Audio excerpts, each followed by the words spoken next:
Hello, it's Oren Prunken, and today I want to give you an example of cold contact that doesn't work. Now, I was on as a recipient of this cold contact, and I want to tell you what my experience was like and how you could do something different and better than what I experienced. So I received a cold call, yes, actual cold call on my telephone, my mobile phone, and later I learned that I was actually a customer of this vendor. So it wasn't necessarily a cold call, but when I give you the context and the backstory to it, it will seem like it was a cold call. But in fact, it wasn't. I was a customer of this vendor, and I probably won't be a customer of this vendor anymore based on this. So I received this call and I missed it actually. So it went through to my voicemail, and a voicemail was left that had a really baity, scammy voicemail that obviously did get my attention. I'm not going to tell you what the message was just to keep everything private,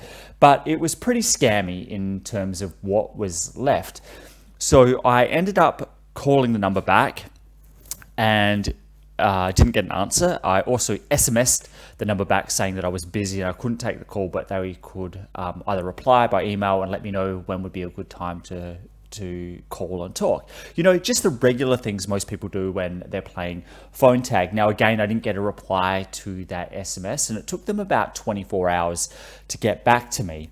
And in that 24-hour time period, I just put it down to it being a scam, and I placed it in that bucket of a scam. And obviously, I was a little bit defensive. Within the next 24 hours, I got a phone call back from them, and I did answer it, and I was interrupted from what I was doing.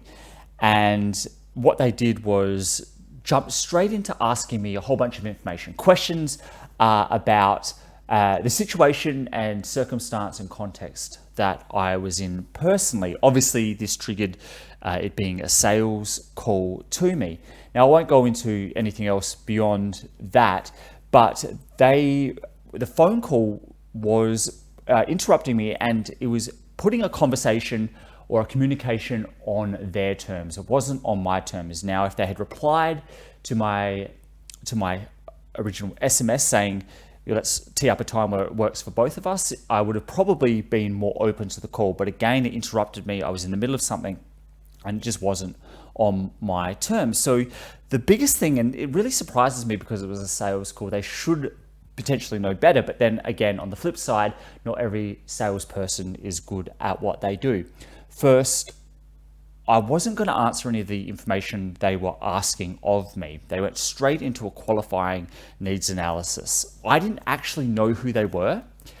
Therefore, I didn't like them. And then again, I didn't trust them because I didn't like them and because I didn't know them. And with those three factors, I was especially unwilling in this circumstance, given all of that, to divulge any personal information that they were asking a question about. If they had told me who they were and I knew who they were and I actually liked them, and they didn't do any of this, stuff that put me on defense and into allowed me to mentally put them into a scam bucket, they would have had at least some likability and some trust that I would have been more open to that. So if you're doing any cold contact, especially on the telephone where you're interrupting people and you're getting them off guard and you're communicating on your terms, you've got to be hypersensitive to everything I'm about to say. If you're doing cold contact through other means, through email, digital messaging platforms, through snail mail, what I'm about to say isn't as strict and doesn't need to necessarily apply as a fundamental for you, but you still need to keep these things in the back of your mind. So when you're first making contact, they need to know who you are. You cannot hide from this. You need to say who you are, and you need to create some sort of likability. And I can't give you a prescriptive positive how to do this. I can give you a prescriptive of not what to do. Basically, don't ignore people, don't put people on defense, but also don't offend people either. And the combination of both of those two are going to give you a little bit of trust, a certain level of trust. They're not going to trust you with their life, but they're going to give you just enough trust to be able to move on to the next stage in the customer journey. Now, I did say that this salesperson went on to ask me questions. You don't at this stage have enough trust to ask questions, but you do, however, have enough trust to assume or say what you think may be the issue with them. So you can't just say, I think the issue is, I beg your pardon. You can't just say, do you have this issue?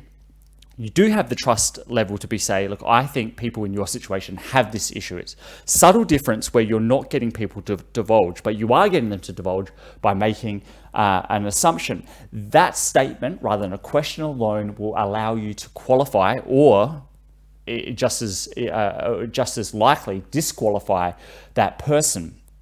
And then based on based on their reaction to that, if they're qualified or disqualified, then you can go into the interruption and give them some sort of pitch, some sort of presentation, because they're not currently searching for a solution if they're problem aware, or they're not looking to discover if they have a problem if they're problem unaware. Now I'm using pitch here in a different way than I normally and always use pitch. And I have to clarify what that is. So normally when I talk about pitching, that's giving an offer of a price with terms and conditions.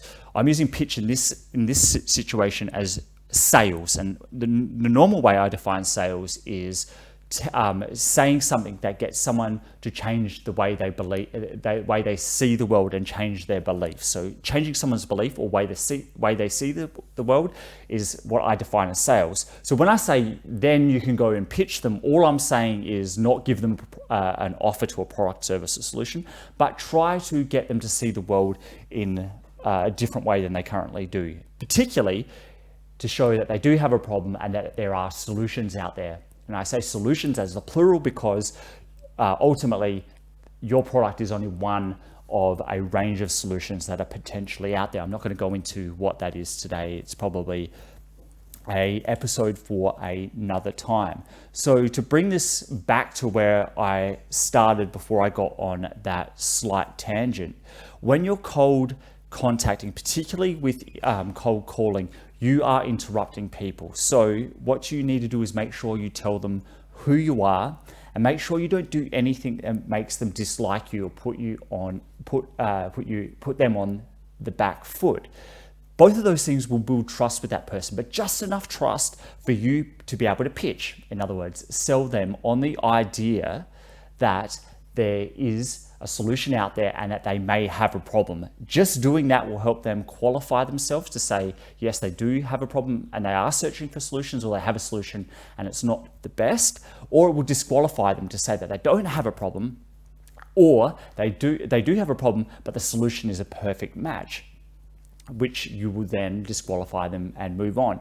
In the former, you just will then push them through a sales process that matches directly with the customer journey. And after that is when you actually pitch in the true sense of the way I use pitching, providing them with an offer and terms and conditions. So hopefully this case study and this example of cold contact that I received shows you very subtly how cold contact can work and also can backfire. And it's very subtle, and a lot of people doing cold outreach miss the subtleties of it. And it was a good example for me to reiterate what I do when I cold contact people, of all of these subtleties and nuance that go into helping someone be open to your communication. And like always, cold contact has many different steps it needs to go through, whereas most people, when they cold contact, try to pitch, sell, both of those, meaning present an offer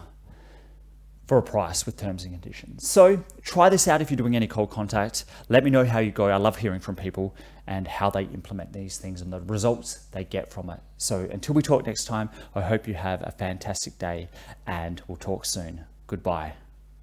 Thanks for listening, and if you like what was on here and want more, please go to orenprunken.com.